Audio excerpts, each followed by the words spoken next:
Thanks for joining us here today. If you've been on a few of the calls I've done recently, I've really kind of explored the last couple of months. We talked about network evolution from simply providing connectivity, becoming more of a strategic platform. So last month we talked about that, and mostly in the network space.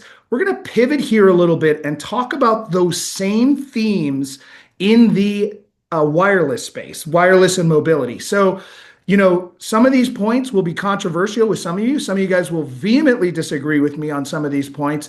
That's okay. The point of this is to generate some interest, generate some conversation. I love hearing from you guys after the last sessions, whether you agreed with me about NAS or disagreed with me. So please, let's keep the dialogue going. The whole goal here is to take a look at what's changing in the environment and understand how we need to respond to that. So some of you may disagree, some of you may agree, but I love to hear from you guys regardless. So let's go ahead and get to the next slide there, Chandler.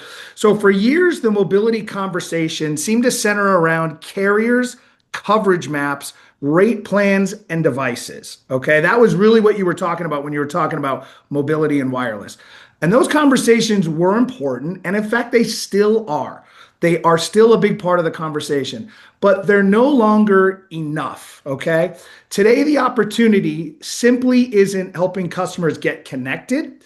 It's helping them understand what mobility and wireless enables within their environment. So, customers absolutely care about connectivity, but they don't measure the success of their mobility or wireless strategy based on the strength of their signal. They measure it based on what their employees can now do because of that connectivity. So that's the idea I'd like you to keep in the back of your mind as we go through today's discussion.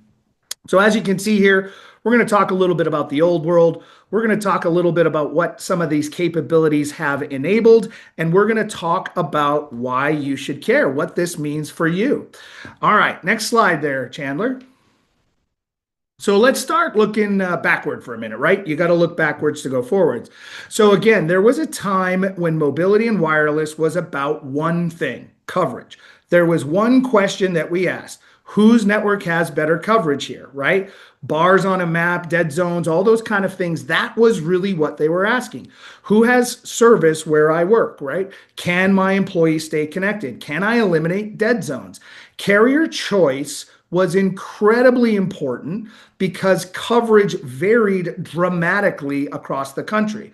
The advisor's job was helping customers navigate that landscape. And that created tremendous advisor value for our advisors and the carriers themselves. So next slide, Chandler. So let's give credit where credit is due though, right? It's important to acknowledge that the carriers really kind of solved an enormous problem. Over the last decade, they've invested billions of dollars expanding their LTE and 5G coverage. So coverage now has improved tremendously. Capacity has improved. Reliability has improved. For most businesses today, coverage simply isn't the challenge it used to be. It doesn't mean that the carriers aren't important. They absolutely are. It means that they've largely succeeded in providing a seriously solid product across the country, right? When infrastructure matters, customers naturally stop talking about the infrastructure. They start talking about what it enables.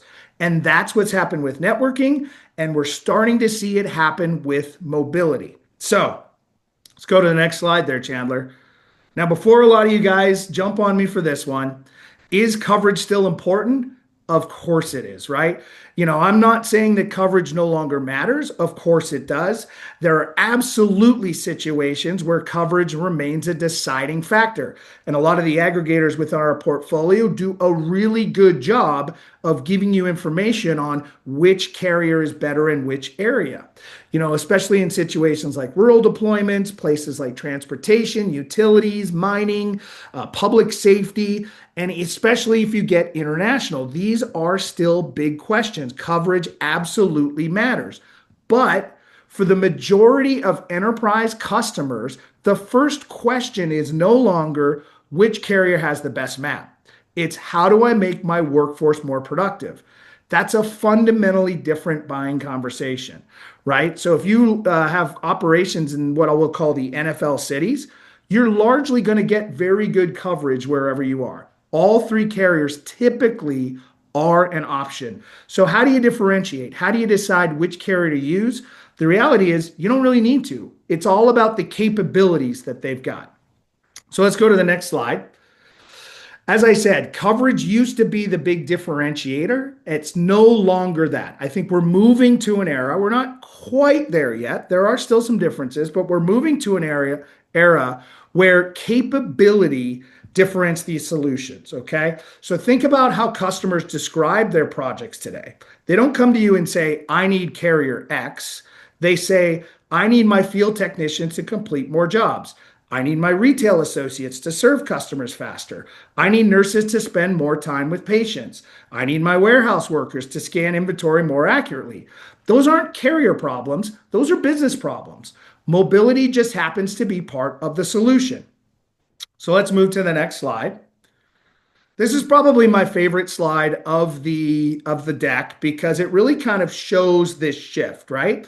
Because I think it captures the present. The conversation has shifted from network capability to now device behavior, which of course means employee capability to business outcome.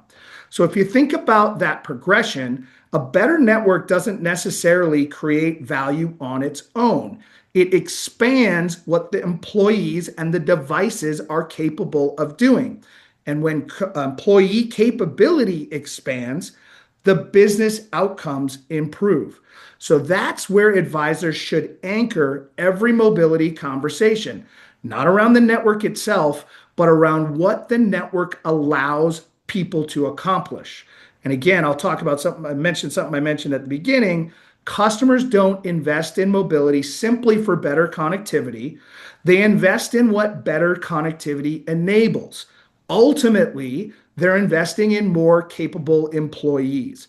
And this is one of the reasons why I've been saying for a number of years that the mobility and wireless conversation is part of the same conversation we have with network.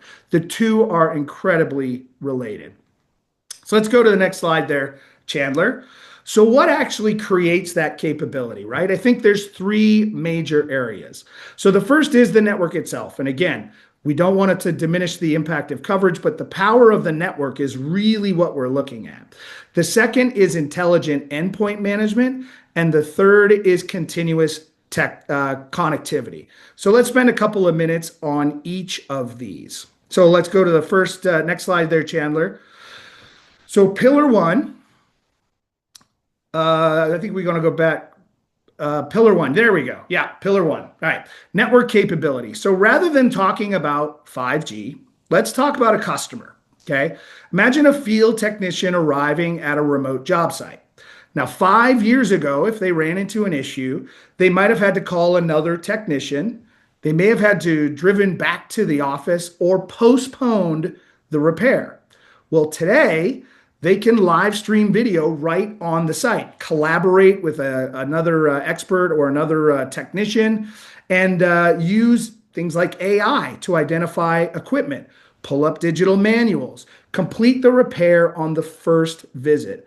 The customer didn't buy 5G, they bought faster resolution, higher productivity, lower operating costs. That technology, that device that can do all those things now, live streaming at a site, that enabled the outcome. And the ultimate outcome is faster time to repair, first time resolution. Those are the things that the business really cares about. So if we look at that, again, 5G enabled that, but that is really what they're buying is that outcome. So let's take a look at the second pillar. Pillar two, employee capability. Now let's think about devices, right? Most enterprises aren't managing just 10 phones anymore. They're managing thousands of endpoints, smartphones, tablets, rugged devices, wearables, shared devices, kiosks. Even small businesses, you will be amazed what they have under the hood. We have I like to use local vendors. So in Atlanta, I have a local pest control guy that comes by. They have 3 trucks total. each one of those trucks has six connected devices in it. So even small businesses have this explosion of endpoints and devices that are out there. And all of those devices need to be deployed, they need to be secured, they need to be updated, they need to be replaced, and they need to be managed remotely, right? When done well, IT spends less time managing technology and employees spend more time doing productive work. So again, employee capability improves. And one of the reasons I want to highlight this capability is that it's really no longer theoretically. We look at things like the multi-carrier SIM or the dual carrier SIM through Granite that we already have in the portfolio. So these are things that have tremendously expanded the productivity of employees. So, we talked about coverage at the beginning. Now you can get a SIM card that has all the carriers and just falls to the one that's got the best coverage in that area, essentially eliminating that conversation. Same thing with the dual carrier SIM on the phone. One doesn't work, drop over to the other one. You've got these things, and these were not even imaginable 5 years ago. So this improvement in technology and improvement in coverage has really expanded the outcomes we can deliver with mobility service. So let's look at our third pillar here. This is what I call that's the next slide there, Chandler. Yeah, pillar three, there we go. Always on higher capacity connectivity. So here's another example of this from an employee standpoint. Imagine a retailer during the lunch rush, right? The primary circuit fails. Years ago, business stopped. Today, connectivity automatically shifts to cellular or wireless. Transactions continue, customers never notice. Again, the customer may have bought wireless backup, but really what they bought was business continuity. And that is outcome selling in that mobility environment. What those technologies, what those products enable from a customer standpoint is really what we want to focus on. So let's bring this home here. Go to our next slide there, Chandler. So this should sound familiar because it's pretty close to what we discussed last month, right? When we were looking at network stuff. Instead of asking who's your carrier, we want to ask some different questions, right? The device didn't get smarter on its own. The network made room for it to be better at what we need it to do. So ask these questions instead. What are your employees trying to accomplish? Where do they lose time? What creates friction in your environment? What processes remain manual? What happens when mobility fails? And the answers to these questions naturally lead to technology, right? Things within the environment that enable that, not the other way around. So I'll leave you with one final thought on this. Just as we said last couple months that the network didn't become less important, it became more important. Mobility has now followed the same path. This conversation about network and capabilities and what it enables is the same conversation we need to have in the mobility side. Coverage became more available, just like we talked about bandwidth becoming more available a couple months ago, right? Capability exploded, and we've got a bunch of different outcomes and better outcomes that we can now deliver with these products and services. So, if you remember one thing from today's discussion, let it be this. Customers absolutely care about coverage and connectivity, but they measure success based on what that connectivity allows their employees to accomplish. And that's where the opportunity is for advisors. Focusing on those outcomes, not just coverage. Who's better here? Who's this? What are we actually trying to do here? What do these devices enable within your environment? Those are the kinds of questions we want to ask. Advisors who continue selling rate plans will compete on price in an era where prices are going down. The advisors that helps customers improve employee capability, those are the ones that are going to win on business value. And again, that mobility conversation, that wireless conversation is the same conversation we're having on the network side. So that wraps it up here for me, guys. I think I'm pretty sure that's my last slide, right, Chandler? Or do I have a Q&A slide at the end here? Yeah, so there's our discovery questions, right? Move to the last slide there, Chandler. You're not selling a carrier anymore, right? This is the sort of finishing point here. We're not, a carrier and a data plan. That was the old conversation. The new conversation, a capability and outcome, reliability, scale, real-time data continuity. These are the things we want to focus on. So, Cass, how was that? I know I burned through it because we were on a time crunch here today.